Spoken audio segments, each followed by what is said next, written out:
Bine ați venit, bine ați revenit, dragilor din Zodia Gemeni, oriunde v-ați afla în această lume.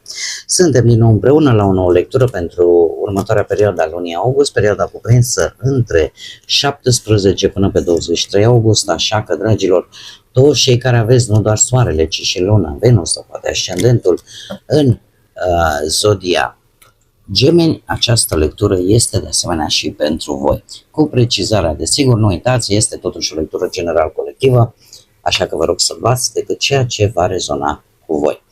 Înainte de a începe lectura propriu-zisă, desigur vreau să le mulțumesc tuturor din suflet pentru fiecare like, fiecare comentariu, fiecare abonare, fiecare gând bun și fiecare gest de apreciere care vine din partea voastră, așa că mii și mii de mulțumiri tuturor.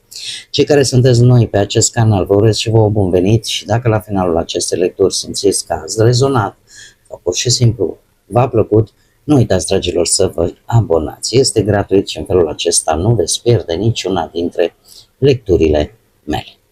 Și acum, haideți să începem lectura și să vedem care este energia voastră. Să vedem. O energie de foc, mai să fie. Ia să vedem și ce anume va pune lucrurile în mișcare cu această energie. Ce va pune în mișcare această energie pentru dragii mei din Gemeni? Pluton. Transformări puternice la voi, dragii mei. Și cum se va manifesta această energie pentru dragii mei? Aici avem foarte masculin și nici nu mă miră, să știți. Avem aici două energii masculine, una de balanță, cealaltă de leu. Dragii mei dragi, într-adevăr veți fi foarte energici, foarte dinamici, foarte activi, foarte pasionali, foarte drăgăstoși, dar într-o manieră în care trebuie să aveți grijă, pentru că asta vă poate ajuta să, într-adevăr, să vă transformați, dar în același timp, aș spune că e un pic așa cu două tăișuri. De ce? Energia asta a elementului foc corespunde foarte bine cu masculinitatea leului, da? Ne vorbește foarte mult de generozitate, de ideea asta de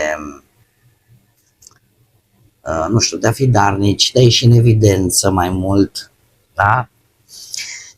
Totuși Pluton vine aici și cam strică apele, să spunem așa. El îți spune, știi, bun, ești tu energic, ești tu foarte activ așa, foarte debordant, dar fă-o ca tu să evoluezi, fă-o ca tu să elimini ce nu-ți mai trebuie din situațiile, persoanele, energiile, lucrurile care nu mai au ce căuta alături de tine.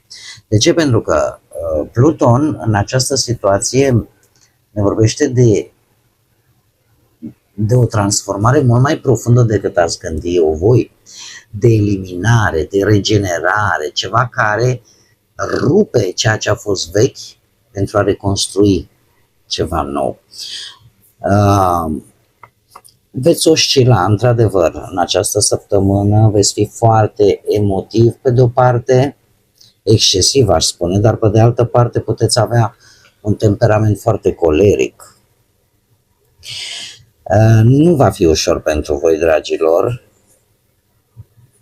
pentru că pe de o parte ți-e teamă să nu provoci durere, să nu deranjezi pe cineva, dar în același timp vrei să te afirmi. În același timp, vrei să arăți că poți să iubești, vrei să arăți că puteți să fiți generoși, că puteți să faceți lucrurile bine, de exemplu. Da? Apare acest idealism foarte nobil. În special cei care sunteți domni, partea masculină a voastră în această săptămână veți fi foarte protectori cu persoanele pe care le iubiți. Și e posibil chiar să nu le refuzați aproape nimic în această săptămână. Parcă zici că nu puteți spune nu. Pur și simplu. Da? Tocmai pentru că vreți să căutați un anumit echilibru. Există această nevoie de armonie, dar, cum am mai spus, Pluton aici e ca și cum ar pune paie pe foc. Tu vrei armonie, bun, vrei armonie, trebuie să schimbi total, nu există mie, tu mie, decât de suprafață. Când apare Pluton, Pluton nu stă la discuție. Imaginați-vă că este acel șef care vine, șeful mare, care vine odată pe an. Bă, dacă îmi vine, toate lucrurile se pun în ordine, fiecare la locul lui, e o nebunie acolo. E cam așa o să fie și la voi, dragilor. Haideți să vedem acum totuși ce ne spune tarotul. Ce vine pentru dragii mei din Gemeni în săptămâna 17-23 august, atât pe plan profesional, financiar sau sentimental. Să vedem.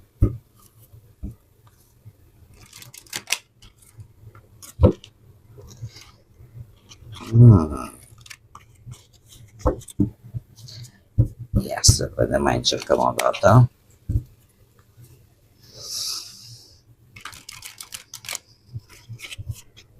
Bun.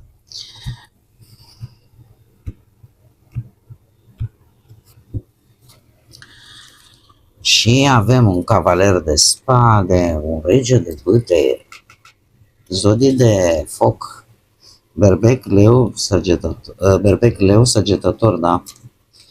Un 8 de spade, un 7 de bâte și surpriza săptămânii. Hai să le și clarificăm. Clarificăm pentru dragii mei din Gemeni, cavalerul de spade, te rog. Clarificăm cavalerul de spade pentru dragii mei din Gemeni. Clarificăm regele de bâte.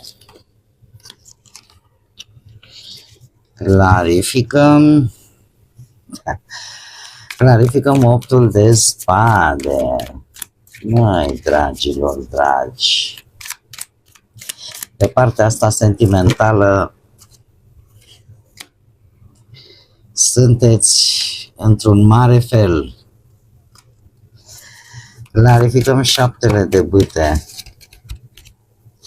Și cei care sunteți într-o relație și cei care sunteți singurei.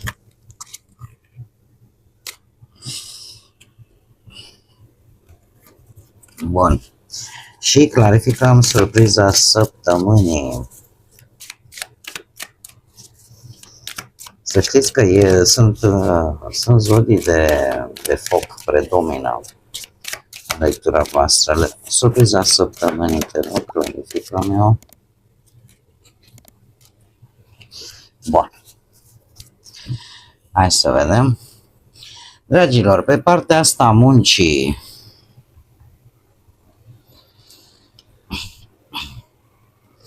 avem un cavaler de spade. Puteți fi foarte bine voi. Nu știu dacă e ceva aici care nu va căzut vouă bine.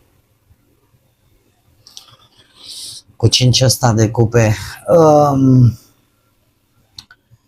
nu știu, ori v-a dezamăgit ceva legat de muncă, ori ați avut parte de ceva obstacole, un plan pe care voi vi l-ați făcut parcă nu mergea cum trebuie, sau poate cineva poate a promis ceva și nu s-a ținut de promisiune sau de o anumită înțelegere pe care ați făcut-o. Oricum, a fost o lecție bună pentru voi. De ce? Pentru că cu acest 9 de cupe, eu aș spune că totuși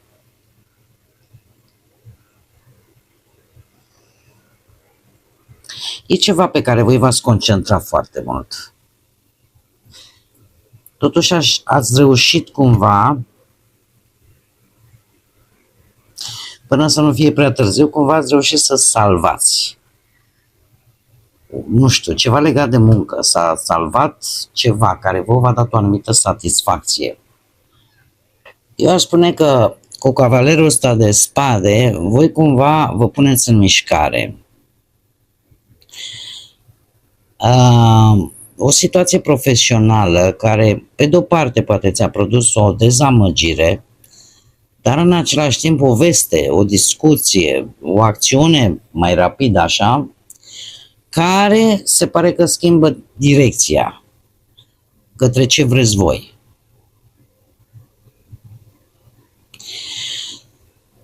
Totuși, în această săptămână e posibil ca anumite lucruri să se precipite, să înceapă să se miște foarte rapid. Este orică cineva care poate să aibă o legătură cu alte zodii de aer, la fel ca și voi, Gemeni, Balanță sau Vărsător, vine cu o veste, se ia o decizie sau se face un anumit demers. Ceva se mișcă foarte rapid în domeniul ăsta al muncii și care într-adevăr poate avea legătură cu acest nou decupe în mod direct. Dorința voastră ca voi să aveți până la urmă și o anumită satisfacție pe partea asta a muncii, să finalizați un proiect, să obțineți poate o anumită apreciere din partea superiorilor, din partea colegilor, sau pur și simplu să ai o anumită realizare și să vezi și tu că în sfârșit progresezi pe domeniul ăsta al muncii. Acum, pe partea banilor, avem un rege de bâte, de unde provine el? De la Împăratul, o altă zodie de foc, zodia Berbec. E un arcan major.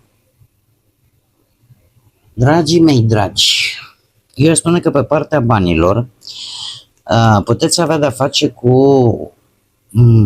ori vreo instituție, vreun șef, o autoritate, o decizie oficială care duce la acest rege la acțiune, care duce la o situație pe care voi să o puteți gestiona. Este ceva legat de o investiție destul de mare, destul de serioasă. E un proiect ambițios pentru voi. Pentru că ori vreun răspuns de la vreo entitate financiară, poate fi și de la bancă. O situație aici, cumva,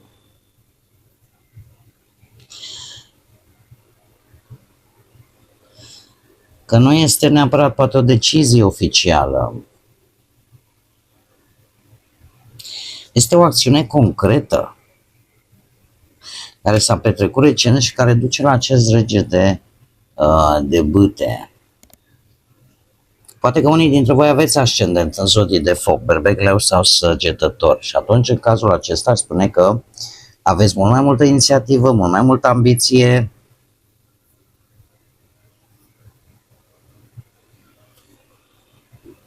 Dragii mei, pe partea banilor eu aș spune că se va lua o decizie importantă în care ori voi veți lua inițiativa, ori există o altă energie care poate lua inițiativă, dar este ceva hotărât, o decizie serioasă, bine gândită, ori că vă puneți voi un pic de ordine la bănuți, ori că începeți să controlați mai bine cumva cheltuielile sau pur și simplu luați o decizie fermă vis-a-vis de o situație legată de bani sau de o anumită sumă de bani. Da? Bun.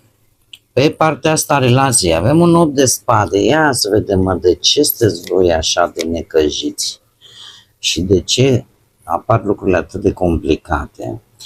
Avem așa un 9 de spade, avem lumea, avem moderația, marele preot și o regină de bâte. Încă o dată apar zodiile de foc și nu odată. Aici avem moderația Săgetător, aici avem într-adevăr zodia Taur sau alte zodii de foc, Berbec, Leu sau Săgetător.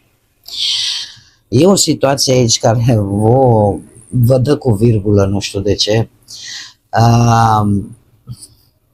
Există o anumită teamă, o anumită tensiune care practic vă împiedică propria voastră relație de cuplu. E ceva care vă frământă și despre care voi nu vorbiți cu partenerii voștri. Există ceva real, din punctul vostru cel puțin de vedere, care vă face să vă blocați și să ezitați, poate chiar să participați sau să luați o decizie comună cu partenerii voștri. Sunteți așa mai... apare o tăcere, să zicem, în cuplul vostru. E posibil să fiți un pic neînțeleși față de partenerii voștri. Și acum haideți să vedem de ce. Pentru că voi ați mai traversat o perioadă nu tocmai ok în relația voastră. Această perioadă cumva ori s-a încheiat, ori pur și simplu voi ați rămas încă cu temerea de atunci. Sau v-a frământat foarte mult o anumită călătorie la distanță foarte mare, poate chiar și într-o altă țară sau pe un alt continent, cine știe, sau legată de o proprietate.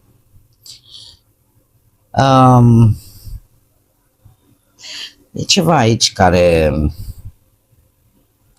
vă face să vă închideți în voi. Voi cumva tot ați încercat să calmați, nu știu, o anumită situație, să găsiți acea cale de mijloc. Marele Preot în această situație vorbește că voi chiar doriți să rămâneți în relația asta, să o păstrați, să faceți lucrurile, cum să spun eu, într-un mod cât mai serios. Doar că aici nu știu dacă sunteți voi, asta dacă aveți lună Venus sau poate chiar ascendent în zodii de foc, berbec, leu sau săgetător, posibil să fiți voi sau chiar partenerii voștri. E cineva aici care știe ce vrea și care nu mai acceptă orice. Orică sunteți voi și nu știți cum să vă exprimați și tot aveți această stare de tensiune la nivel mental, ori poate chiar de ce nu, partenerii voștri. E ceva aici care e ca și cum ai zice, păi nu, că dacă deschid gura și spun ce nu-mi convine, știi ce? Eu nu mai accept. Eu nu mai suport. Este într-adevăr o preocupare destul de serioasă în relația voastră, tocmai din cauza acestui fapt și se pare că se va încerca o anumită rezolvare. Nu mi-arată că se abandonează imediat relația voastră, dar poate că este nevoie, nu știu, să încheiați un capitol, un mod mai vechi de a funcționa ca și cuplu, în așa fel încât lucrurile astea chiar să se liniștească și voi la rândul vostru să vă mai liniștiți. Cei care sunteți singurei, ia să vedem, avem un 7 de bâte la voi, dragilor. Nu știu ce se întâmplă, voi ați tot întâlnit o felul de persoane. Avem un 4 de cupe, ia stai să luăm de aici, de 7 de spade, magicianul. Avem împărăteasa, zodia Taur. Aici sunteți voi, gemenii. Voi ați încercat, nu știu, poate vis-a-vis de o... E interesant că se... Nu, aici avem un 7 de spade. Și aici 9, nu. La voi, dragilor. Aș spune așa că voi ați folosit o anumită strategie, poate chiar să cuceriți o energie, poate chiar ați făcut și o schimbare de look, poate chiar ați depus efort din câte văd eu aici cu 9 de bâte, cu 4 ăsta de cupe, dar la un moment dat, orică nu v-a dat atunci importanță și voi ați renunțat cu 4 ăsta de cupe, și acum cumva se întoarce roata, să spunem așa. Pentru că toate astea duc la acest 7 de bâte care îmi vorbește de aceste persoane care vă pun așa răbdarea la încercare, care tot încearcă să vă prindă, apar tot felul de flirturi, de comunicări de astea așa scurte.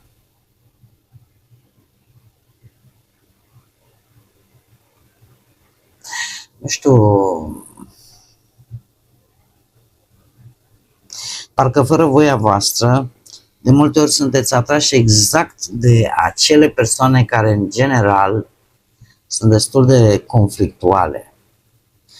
Eu aș spune că posibil să aveți tendința ca uneori să vă implicați prea repede într-o relație fără să analizați mult mai clar pe celălalt și ce duce celălalt în spate. Aici trebuie să aveți un pic de grijă pentru că în continuare sunteți atrași de același gen de persoane. Da. Hei, dragilor, surpriza voastră este adusă, ce să vezi, de un 10 de bâte, de unde vine el? De la turnul și de la un 5 de bâte. Vine de la o situație care recent va cam da lumea peste cap. Au avut parte și niște conflicte, posibil tensiuni, posibil genul ăsta de competiție, dar mai degrabă aș vedea-o ca pe ceva care v-a cam zguduit. Și e ca și cum ai zice, vin repercursiunile cumva. Da? Va trebui să depuneți mai mult efort. De asemenea, aș vedea-o ca pe o situație care e posibil să se complice brusc și să te facă să te pună în situația de a rezolva mai multe lucruri deodată. Așa cum bine am văzut și am și spus, turnul a fost ceva neașteptat, ceva s-a întâmplat, ceva s-a schimbat brusc, au apărut posibil niște discuții, niște contradicții, agitație multă, posibil mai multe persoane cu păreri diferite, dar toate acestea duc la acest 10 de bâte care se pare că vor deveni așa ca o povară pentru unii dintre voi, cel puțin cei care rezonați, că sunt prea multe lucruri de dus, prea multe lucruri de rezolvat sau de gestionat. Așa că e ceva la care nu prea te-ai fi așteptat. Hai să vedem mesajul final pentru voi, dragilor din Gemeni, în săptămâna 17-23.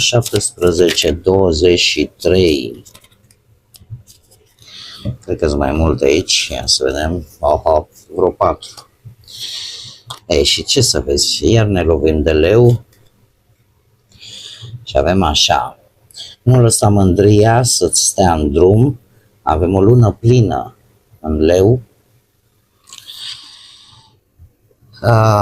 Deci, grijă mare la orgolii, în speță și cei care vă știți că aveți ascendent pe leu în această săptămână.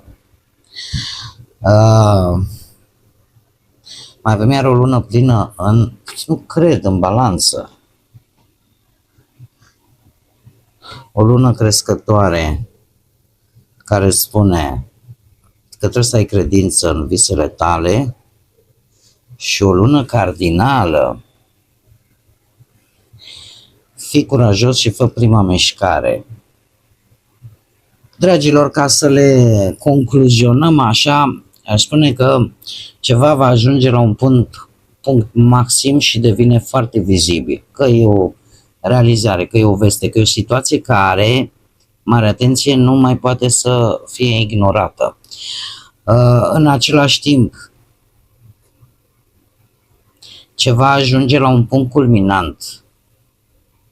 Și asta mai ales pe partea de relație, pe partea de justiție, de dreptate. O decizie importantă între două părți. Cumva 50-50. În altă ordine de idei, avem aici ceva ce încă crește. încă e în dezvoltare. Nu este neapărat un final al unei situații, este mai degrabă, aș spune eu, începutul unei etape care, desigur, are nevoie să fie și alimentată, nu? Pentru a se dezvolta. Și ultimul mesaj ne vorbește de acțiune, de început și aduce în prim plan ideea că nu trebuie decât să fii pe post de observator, să vezi decât ceea ce se întâmplă în jurul vostru, ci mai degrabă de a face ceva în legătură cu o anumită situație. Așa că, cumva, per general, aș spune că ceva, într-adevăr, ajunge la un punct în care trebuie văzut, lămurit ceva, iar după acest moment, atunci chiar poate să înceapă o etapă nouă, care, desigur, va cere și la rândul său acțiune din partea voastră. Bun, dragii mei, cam aceasta a fost lectura pentru voi. Eu vă mulțumesc desigur tare mult că ați fost alături de mine, iar până data viitoare când ne vom reîntâlni la o nouă lectură, nu uitați, suflete frumoase, să gândiți înalt, să zburați înalt și desigur lăsați ca pacea, credința, lumina și iubirea să vă însoțească la fiecare pas.